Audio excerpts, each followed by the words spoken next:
आश्विन. आश्विन हा मराठी हिंदू पंचांगातील भाद्रपदानंतर आणि कार्तिक महिन्याआधी येणारा 7वा अत्यंत महत्त्वाचा आणि सणांचा महिना आहे.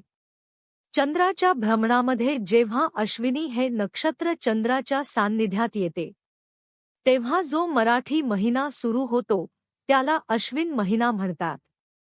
अश्विन महिन्याचे खास वैशिष्ट्य म्हणजे या महिन्याला सम्राट महिना असेही म्हटले जाते, कारण या काळात रात्ररात्र टिपूर चांदणे असते, ज्याला दुधी चांदणे म्हणतात.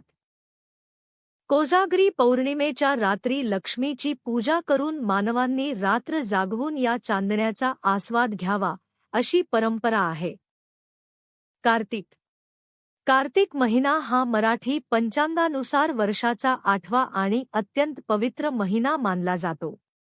या महिन्यात भगवान विष्णू योगनिद्रेतून जागे होतात. त्यामुळे या काळात तुळशी विवाह, दीपदान आणि नदीस्नानाला विशेष महत्त्व आहे.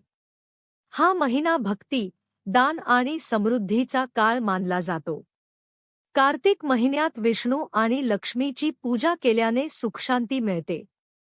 हा महिना शरीराला आणि मनाला शुद्ध करणारा आणि आध्यात्मिक प्रगती साधणारा महिना आहे असे म्हणतात. मार्गशीर्ष.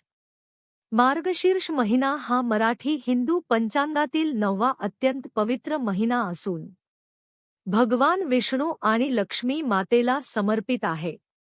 या महिन्यात महालक्ष्मीचे गुरुवार व्रत, गीता जयंती आणि सणवार साजरे केले जातात, ज्यामुळे घरात सुख, शांती आणि भरभराट येते.